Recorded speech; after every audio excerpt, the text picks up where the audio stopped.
Toyota, Toyota, Toyota. Slik starter denne låta. Ja, låta, ja, låta. Hiace kommer nå. 5,000 watt Chinese diesel heater install.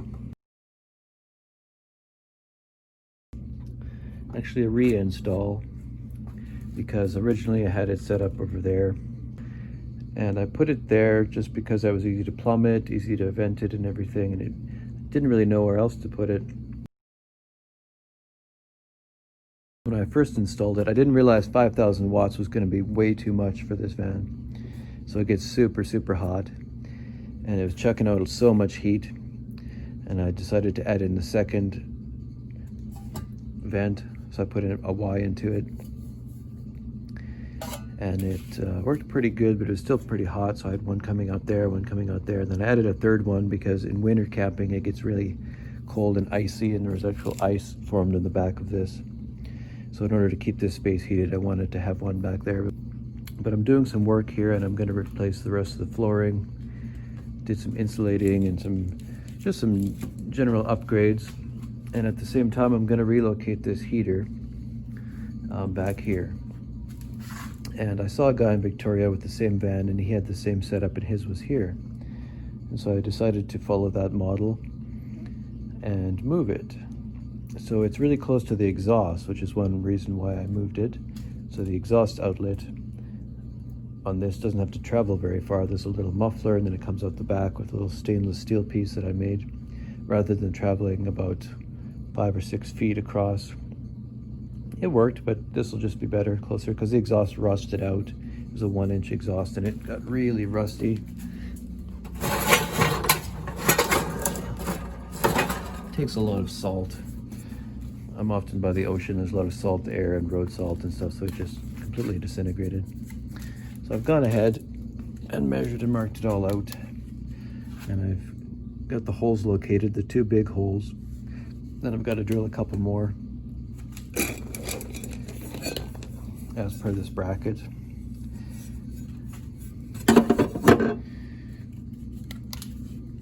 So there's one hole for inlet, one hole for outlet, the big ones,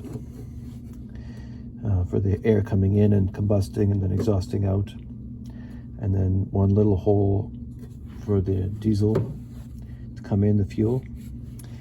And then one hole in each side of the larger holes where studs go into the body of the heater. And then 4 are on the corners. So this is going to sit in this space, which you couldn't design a better space actually for this. Let's see, roughly there, give or take, it'll be sitting right there. And so the wiring I'm going to route under these panels.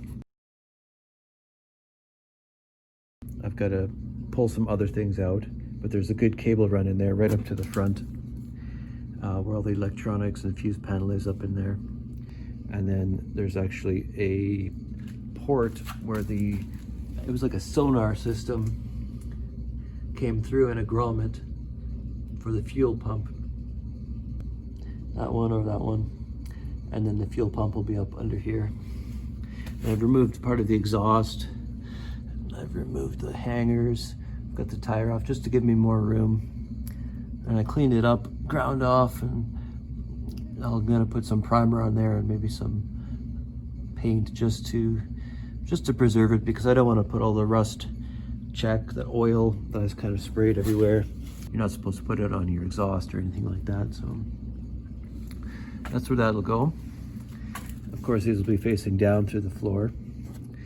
Everything plugs in. It's very simple, super simple. That rectangular run will go up to the front and come out on top there, as well as on the bottom around there. This hose won't be needed. It'll come straight down. Instead of connecting from here like it used to and running up, it'll run straight down. So I can eliminate a lot of these. It was kind of a tangled mess of hoses. Insert photo here. Kind of a jumble, and you had to be careful when you're storing things under there. You don't want to put anything on that heater. You don't want to cripple any of those hoses. So I think this will be a good way to just open up the space underneath, get the air flowing through. So I've got the bracket located where it needs to be, and I've got some of the holes drilled, and I'm just going to go ahead and drill the other 4.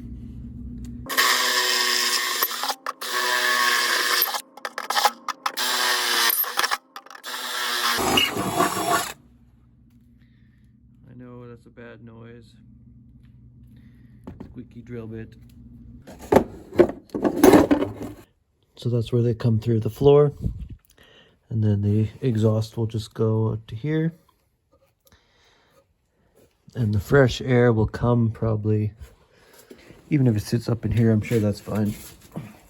So I was gonna make a vent. I got a little metal brake today.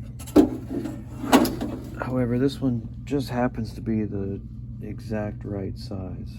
So I managed to join these 2 pieces together. It was a little bit short for what I needed, but I still thought it was going to be easier just to use this and add on to it. These 2 pieces slide together, and I just kind of Frankensteined a piece in the middle, a patch basically, using the brake. It's a pretty good tool.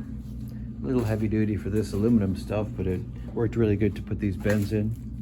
And then I noticed as I was installing this, there are 2 bolts, one there, one there. You can see them right there.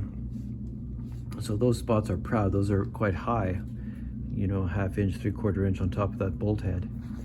So the whole thing would be sitting way too high to vent into these holes that I already drilled. And it wouldn't be half and it wouldn't be whole. And I can't really put them up here and don't want to. I want to keep them down. So what I did is I just angled it down, crowned it off the center so it's high here. It clears these bolts. There was one there and one there roughly, and then it touches down at the corner. So when it sits in there, the ends are touching and the middle is sort of up above these bolts, and that's fine. And I also just cut pieces of aluminum for these 3-inch vent outlets. So I made a cut and made a rectangle 2 by roughly 2 3/4. Cut that, flip them up and riveted on, and just sort of squash the 3-inch square on the corner so it goes from round to rectangle as it goes down. They're kind of flimsy, but it's just attaching another aluminum ribbed hose onto. So I did one here for the inlet, the main inlet. Then it goes out the first vent, up out the second vent, and then out the last 3rd vent on the floor. But the problem with the aluminum is it's kind of spongy, kind of flimsy, so you can't really clamp it. I tried clamping this one and it just crushed it. It started to cave it in up here. So decided not to do that, took the clamp off, and I just put a ton of silicone on there, which is still drying. So it's a little scabby, doesn't look great, but it doesn't need to. It's just got to hold, be relatively airtight. It's kind of a puzzle to get it in. There we go.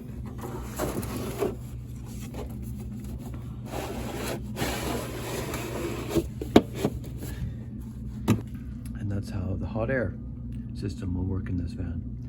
And there'll be a short piece of hose to attach that vent right there. It has to run in between these 2. These are basically baskets for putting clothes or whatever in. It's like a thick sort of rubbery canvas bag.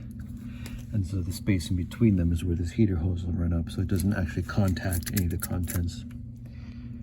So that was my reason for initially putting that in this space here. And the reason for continuing to use that space for the vent run. So I'm bending this fuel line with this tube bender, generic tube bender from Princess Auto. It's pretty cheap and it's kind of hard to use actually. But after a little bit of practice, I did a practice one last night that didn't turn out so hot. I think I pretty much roughed out the second one to be where it needed to be. And it was only like $5 for a piece of that, so I wasn't too torn up about it. So I'm just going to do the last bend in there and hopefully it'll fit underneath.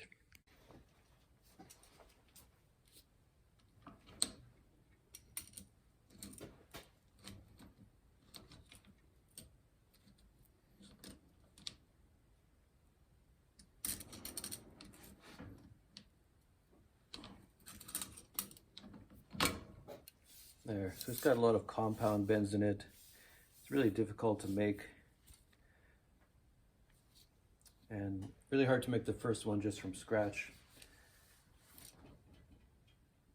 And I think part of the problem was I took the bender underneath the van with me and I tried to do it under there.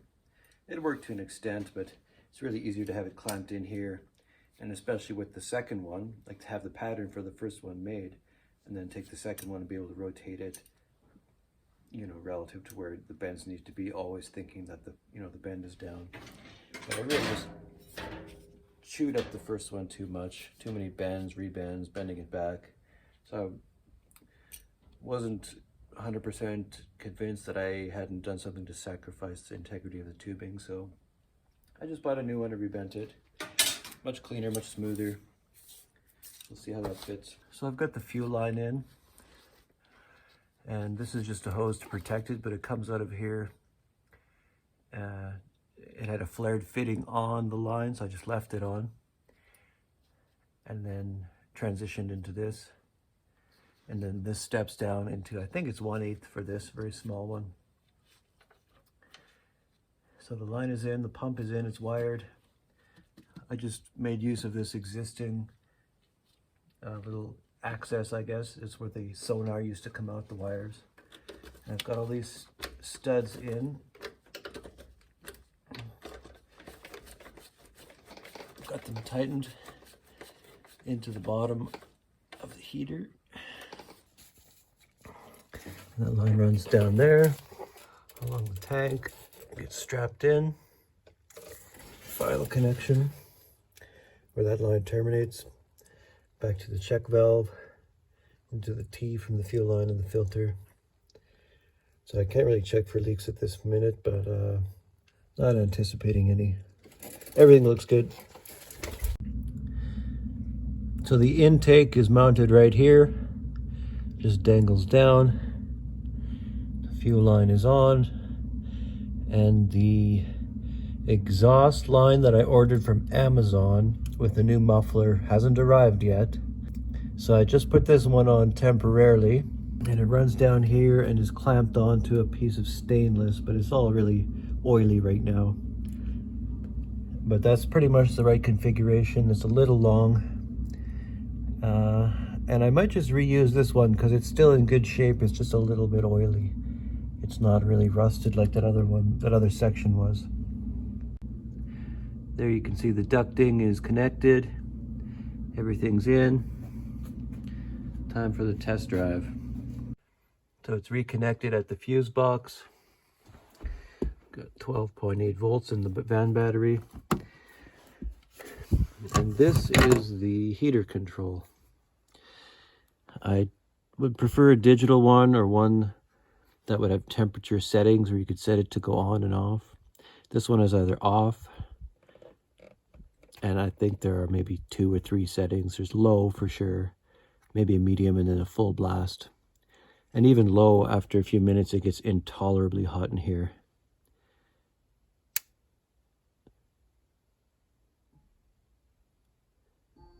Yeah.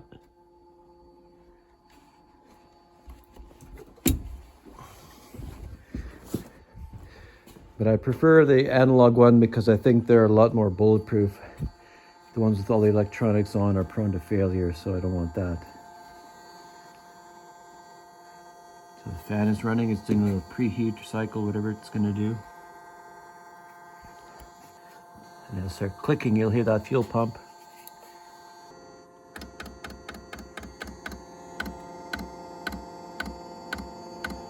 It's starting to pump fuel. You can hear the fan RPM increase.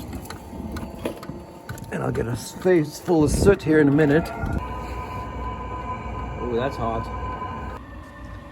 So the temperature is increasing and it's burning diesel and blowing hot air. They're actually pretty simple to install. You just have to be conscious of where you locate them and where you run your exhaust lines and your fuel lines.